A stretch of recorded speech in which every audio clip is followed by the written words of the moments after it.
नमस्कार। आज हम भारत पाक संबंधों में भारत और पाक के मध्य विवादास्पद बिंदुओं में दूसरे बिंदु पर चर्चा करेंगे। दूसरा बिंदु इसके अंतर्गत भारत विरोधी नीति अर्थात जिहाद धार्मिक युद्ध की नीति से उत्पन्न होने वाली समस्याएं। भारत पाक संबंधों में कटुता और वैमनस्य कई बार पाकिस्तान के सांप्रदायिक दृष्टिकोण से उत्पन्न होता है। धार्मिक और सांप्रदायिक वैमनस्य को पाकिस्तान के शासक जानबूझकर बनाए रखना चाहते हैं। वे सांप्रदायिक विश्व को अंतर्राष्ट्रीय सम्मेलनों और संगठनों में भी अभिव्यक्त करते रहे हैं। सितंबर 1963 में हजरत बल कांड को लेकर पाकिस्तान ने कश्मीर में सांप्रदायिक दंगे कराने का प्रयास किया। 1965 में बड़े पैमाने पर कश्मीर में घुसपैठियों को भेजना शुरू कर दिया और विद्रोह भड़काने के लिए सांप्रदायिक विष का सहारा लिया।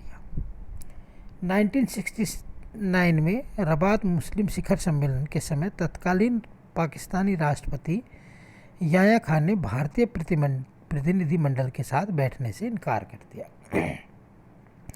और पाकिस्तान की यही भारत विरोधी नीति लगातार तब से लेकर अब तक चल रही है।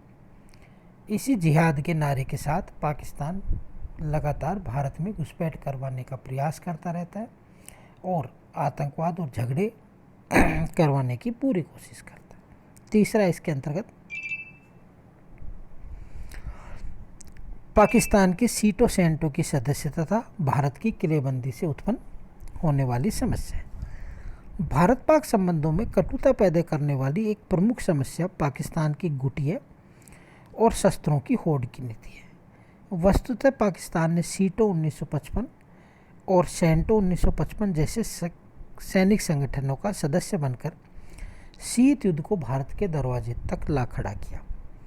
दूसरे, पाकिस्तान ने अपनी सैनिक शक्ति बढ़ाने के लिए भारत विरोधी प्रचार का सहारा लेकर अमेरिका से नहीं बल्कि सेंटो शक्तियां विशेषकर ईरान से प्रचुर मात्रा में सैनिक सहायता प्राप्त की। भारत चीन संबंधों में बिगाड़ आने से पाकिस्तान ने चीन की हमदर्दी प्राप्त करने की कोशिश की और उससे शस्त्र अस्त्रों को प्राप्त किया और वर्तमान में भी भारत चीन के मध्य जो तनाव की स्थिति चल रही है उसका पाकिस्तान भरपूर फ़ायदा उठा रहा है और चीन से न केवल अस्त्र शस्त्र ले रहा है बल्कि आर्थिक सहायता से अपने आप को सुदृढ़ करने का प्रयास करते हुए भारत विरोधी माहौल तैयार कर रहा है।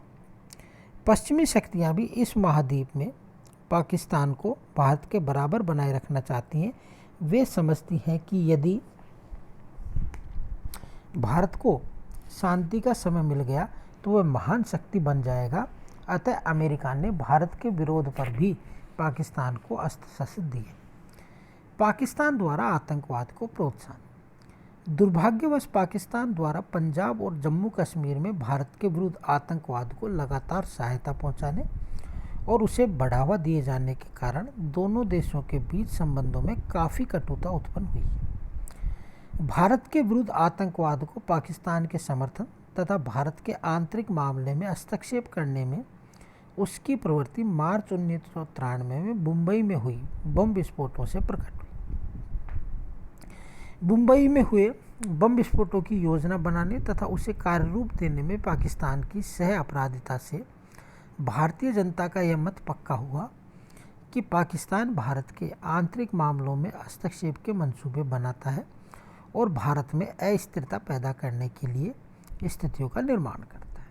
और अभी हाल ही के वर्षों में देखें तो मुंबई में ताज होटल पर हमला हो या सीआरपीएफ के जवानों पर आतंकी विस्फोट, कहीं ना कहीं इनमें पाकिस्तान समर्थित आतंकवादियों का हाथ जरूर है। साथ ही पाकिस्तान के नेताओं ने बड़े भड़काने वाले वक्तव्य भी दिए जिनसे जम्मू कश्मीर की स्थिति को जानबूझकर गलत तरीके से पेश करने का प्रयास किया गया। पाकिस्तान ने हजरत बल की घटना के संबंध में लगातार मिथ्या प्रचार किया जिसका उद्देश्य सांप्रदायिक भावनाओं को भड़काना तथा उग्रवादी तत्वों को बढ़ावा देना था। भारत ने स्पष्ट शब्दों में पाकिस्तान को बताया कि उसके द्वारा भारत के विरुद्ध आतंकवाद को लगातार दिए जा रहे समर्थन से न केवल शिमला समझौते और अंतर्राष्ट्रीय व्यवहार के लिए सर्वमान्य मानकों का उल्लंघन हुआ है, बल्कि इसका द्विपक्षीय संबंधों में विश्वास का माहौल बनाने के प्रयासों पर भी विपरीत प्रभाव पड़ा है। कुछ और अन्य विवाद जो भारत और पाकिस्तान के मध्य में है, जैसे तुलबुल जल परियोजना। भारत ने 1984 में तुलबुल जल परिवहन परियोजना को प्रारंभ किया। इस परियोजना का उद्देश्य सूखे के मौसम में झेलम नदी के पानी को नियंत्रित कर वूलर झील और सुपोर क्षेत्र के बीच पानी की इतनी मात्रा बनाए रखना जिससे वर्ष भर इस क्षेत्र में जल परिवहन की सुविधा उपलब्ध हो सके। पाकिस्तान शुरू से ही इस परियोजना का विरोध कर रहा है। दूसरा है सर क्रीक विवाद। सर क्रीक गुजरात में कच्छ की खाड़ी और पाकिस्तान में सिंध की सीमा पर स्थित एक 60 किमी का ज्वारीय नदी चैनल है। इस क्षेत्र में कई क्रीक हैं जिनके नाम कन्हर, पडाला, कोरी आदि हैं। सर क्रीक की विशेषता यह है कि यह ठीक भारत पाक सीमा के बीच स्थित है और यह किस देश की सीमा में आता है अभी तक निर्धारित नहीं हो पाया। इस विवाद का मुख्य कारण दोनों पक्षों द्वारा सर क्रीक को अपनी सीमा में बताया जाता है। भारत का तर्क है कि सर क्रीक पर सीमा निर्धारण दो बराबर भागों में अर्थात भूखंड के मध्य से होना चाहिए। पाकिस्तान इस तर्क को मानने के लिए तैयार नहीं है। वह इस बात पर जोर देता रहा है कि सर क्रीक के पूर्वी भाग से सीमा का निर्धारण किया जाना चाहिए। तीसरा है सियाचिन विवाद। सागर तल से लगभग 6000 मीटर की ऊंचाई पर लगभग 110 किमी क्षेत्र में फैला हिमालय में भारत पाक चीन सीमा पर स्थित सियाचिन हिमनद उचित सीमा निर्धारण नहीं किए जा सकने के कारण भारत पाक के बीच विवाद का मुख्य मुद्दा बना हुआ है। सियाचिन हिमनद पर भारत और पाक की सीमा चौकियाँ विश्व की सबसे ऊंचाई पर स्थित सीमा चौकियाँ हैं, जहां दोनों देशों के सैनिक प्रतिकूल परिस्थितियों में अपने अपने देश की तथाकथित सीमा की सुरक्षा में दिन रात डटे हुए हैं। 1980 से 90 के दशक में पाकिस्तान सोवियत आक्रमण के भय की आड़ में अमेरिका और चीन से सैनिक माल दबोचने में लगा। अमेरिका और चीन भी दक्षिण एशिया में सोवियत विस्तारवाद को रोकने के बहाने पाकिस्तान को सुदृढ़ और शक्तिशाली बनाने के लिए आधुनिकतम टैंक, तोड़क मिसाइलें, दर्शित धरती और आकाश में मार करने वाली मिसाइलें, F-15, F-16, F-16C जैसे विध्वंसक वायुयानों और अवाकस की सप्लाई करने में लगे।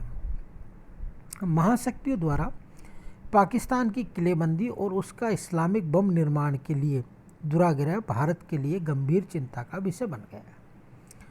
पाकिस्तान अपने जन्मकाल से ही ब्रिटेन, अमेरिका और चीन के हाथों का खिलौना बना हुआ है और भारत के लिए परेशानियां पैदा करता रहा। भारत पाक संबंध रिश्तों को सुधारने के लिए किए गए प्रयत्न। भारत पाक संबंधों को सामान्य बनाने के भी प्रयत्न किए जाते रहे हैं। ताशकंद समझौता, शिमला समझौता कुछ इसी प्रकार के प्रयत्न थे। 1974 में जो त्रिपक्षीय समझौता हुआ उससे युद्ध बंदियों की समस्या का कुछ हद तक समाधान हुआ। नवंबर 1974 में दोनों देशों में डाक, तार यात्रा आदि विषयों के बारे में समझौता हुआ। नवंबर 1974 में व्यापार समझौता हुआ। क्षेत्र में दोनों देशों ने कूटनीतिक संबंधों को पुनः स्थापित करने का निश्चय किया। अप्रैल 1978 को सलाल जल विद्युत परियोजना के संबंध में भारत और पाकिस्तान में एक संधि हुई जो सतलज जल संधि के नाम से प्रसिद्ध है। जब 1979 में पाकिस्तान ने सेंटो की सदस्यता त्याग दी तो उसे सितंबर 1979 में हवाना शिखर सम्मेलन में गुटनिरपेक्ष आंदोलन की सदस्यता प्रदान कर दी गई और भारत ने उसका विरोध नहीं किया। दिसंबर 1985 को प्रधानमंत्री राजीव गांधी और राष्ट्रपति जियाउल हक के मध्य एक 6 सूत्रीय समझौता हुआ जिसमें तय किया गया कि वे एक दूसरे के परमाणु ठिकानों पर हमला नहीं करेंगे। 10 जनवरी 1986 को भारत और पाकिस्तान के आपसी आर्थिक संबंधों में एक नए युग की शुरुआत हुई। दोनों देशों के बीच मुक्त व्यापार पुनः शुरू करने के अलावा सार्वजनिक क्षेत्र के व्यापारों को दुर्गुना करने, दोनों देशों के बीच सीधी डायल सेवा शुरू करने, वायु सुविधा बढ़ाने की सहमति हुई। दिसंबर 1988 में पाकिस्तान में बेनज़ीर भुट्टो के नेतृत्व में लोकतांत्रिक सरकार की स्थापना हुई। बेनज़ीर ने भारत के साथ युद्ध वर्जन संधि के प्रस्ताव को ठुकराते हुए कश्मीर सहित अन्य विवादों के निपटारे के लिए शिमला समझौते के महत्व को स्वीकार किया। दिसंबर 1988 में दोनों देशों के मध्य 3 समझौते पर हस्ताक्षर हुए। इनमें सबसे महत्वपूर्ण समझौता दोनों देशों के बीच एक दूसरे के परमाणु संस्थानों पर हमला नहीं करने से संबंध। भारत ने एक दिल्ली लाहौर दिल्ली बस सेवा आरंभ करने की पहल की। इस सेवा को नियमित करने के संदर्भ में फरवरी 1999 में इस्लामाबाद में एक करार और एक प्रोटोकॉल संपन्न किया गया।